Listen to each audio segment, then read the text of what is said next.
On France as the French Throwdown continues at the LDLC Arena. I'm Chase Hingham with Lucy Campbell and Lauren Smith, and we've had 3 heats go down. 4th heat is making their way onto the floor, and this is who they were chasing as Cara Saunders back in 2016 set the fastest time in the world at 5:29.82, a time I couldn't have done on my best day at the same weights is how fast that was done. And then fast forward 8 years later, and in the last 2 heats, we have had that time broken twice, with Alyssa Fuliano holding a 5:01.24 record. Laura Horvath and Gabby McGaw were tied at the top of the leaderboard at 3:76. Amy Kringle in 3rd, but Jacqueline Dahlstrom and Emma McQuaid tied at 9th and 10th at 2:65. Event number 5, 10.86.42 squat snatches, 135 up to 175. We don't even need those time checks on the board for this heat. Your go-up step to success. Just the one, respect the ladder. It's not about the first bars, it's about how you get to the last bars and how fast you can execute them. Lane assignments, top 10 after 4 events. If we have reseeded for event number 5, Jacqueline Dahlstrom sitting in lane number 10, tied at points with Emma McQuaid. Emma McQuaid holding on to that last spot. Now, Alyssa Fuliano, as we said, has the record now, and Emma McQuaid knows what's ahead of her.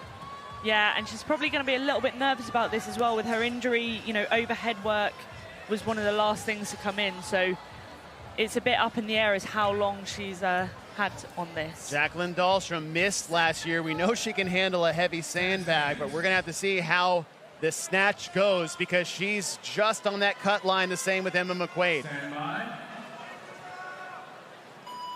And we are off. Eyes in the middle. Laura Horvath versus Gabby McGaw, tied atop the leaderboard with points. Win a CrossFit World Tour visiting CrossFit gyms around the globe. Create an account, scan the QR code, or visit hustleup-app.com to enter. That's all it takes, and drawings will take place on June 20th, 2024. The time split set by a Fuliano, 1 minute for these 10 snatches at 135. Lucy, you're talking about respecting the ladder, and in terms of that, it's not a question of can these athletes finish this ladder, but can you do it in a way that you're not going to set yourself up for maybe failure later on by going too fast early in the heat? Yeah, exactly. It's that classic saying, slow is smooth, smooth is fast. So we're looking at that steady pace to mean that, you know, you're watching these athletes kind of follow the bar down, get their hands in it quite quickly, set up for the next rep, but they are not actively pushing the pace on these early bars. Laura Horvath advances their bar from the round of 10 to round 8. Amy Kringle on the left in the tan pants is still working on her set of 10. Karin Freyova had one of the heaviest lifts last year at the semifinals, which involved the 1-rep max snatch after an 800-meter run. Your top 2 leaders tied with points. Gabby McGaw in the white top, black pants, just above her to the right, Laura Horvath.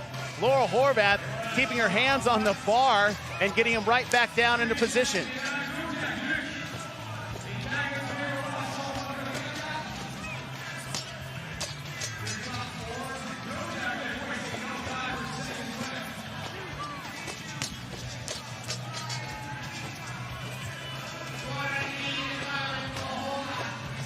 And we see a lot of different techniques and a lot of different footwear. Gabby McGaw would just go into regular shoes. Yeah, and that's the thing, you know, a lot of athletes, it depends on what you prefer to snatch on. When I first started CrossFit, I didn't like snatching in Ollie lifters, but it's, you know, it's personal preference. You've got a lot of weightlifters that would argue the stability that you get and the mobility that you get from Ollie lifters will really benefit. I mean, Laura's not even wearing CrossFit shoes. Yeah. Interesting choice. She's clearly confident. Laura Horvath now to the round of 6. 6 reps at 155. Gabby McGaw loading her bar. Laura Horvath already got 2 reps in the bag. We're approaching the 3-minute mark. Alyssa Fuliano, who has the record, 5:01.24, was done with this round at 3 minutes and 16 seconds.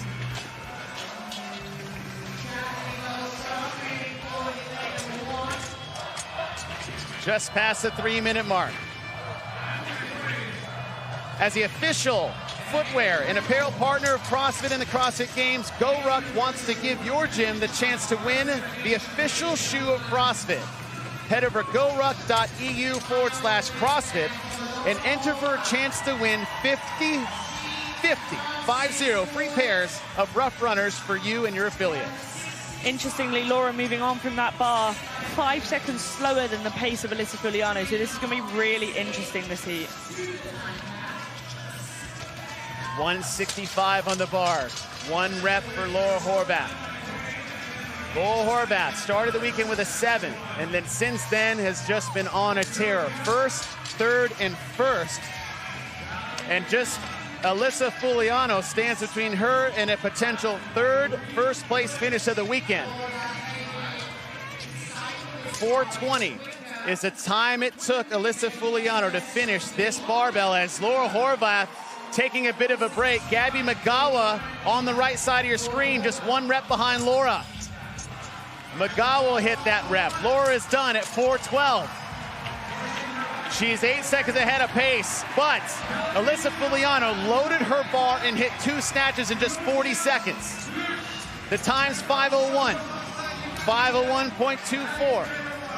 Gabby Magawa rose her bar forward. The 2 training partners, best friends, tied in points on top of the leaderboard. Laura Horvath setting up for rep number 1 at 175. 175 is good. She has 1 more rep in 20 seconds to try to set the time. Horvath looks left and right, takes a quick break. Gabby Magawa setting up for her rep, and Gabby Magawa should get her first with 1 to go. Laura Horvath hits the lift, but Fuliano will win the event. That is so important for Alyssa in terms of climbing that leaderboard. Magawa's gonna miss, and just looked like she just wasn't in a stable receiving position for that bar.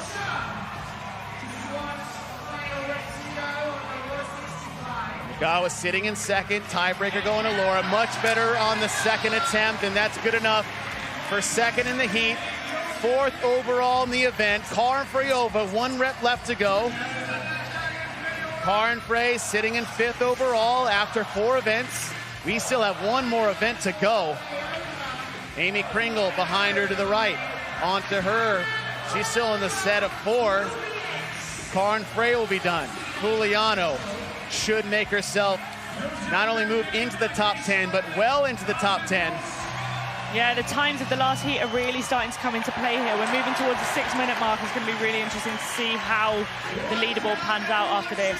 Linda Keishman, center lane, hit the first rep, went right to the second one, and she desperately needed that to keep her in contention for that top 10 spot. Claudia Guck on the left in the green. 1 rep left to go.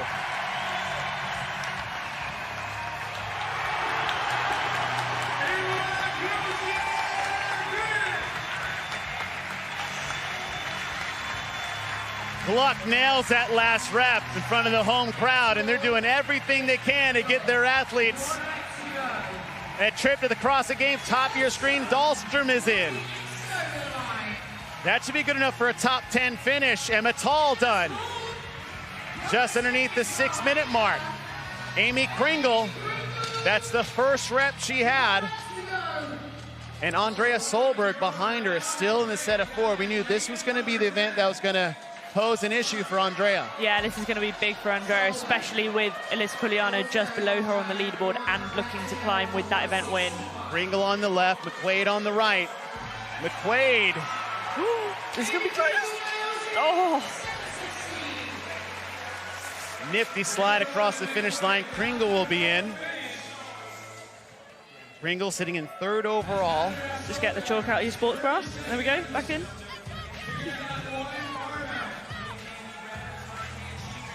Andrea Solberg, 1 rep left to go. But this is at the 165 bar. She still has 2 reps at 175 as we are approaching the 8-minute mark, and now we're in that territory. We had a big pocket of athletes in this time.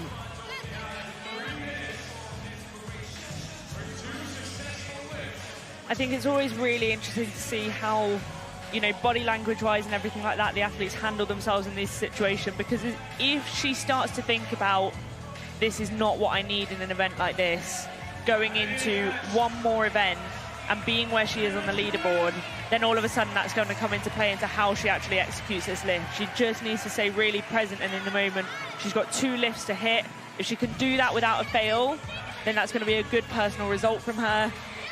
But as soon as you start to think about the outcomes, that's an issue. That was a great save. Great first rep for Andrea Solberg. And to that point, too, if this was any other lift, that wouldn't be as imperative to this. But since it is squat snatch, everything needs to be in line. 100%, the pressure's on. But at the same time, you know, Andrea's a technician, and she will be really focused on, how do I execute this?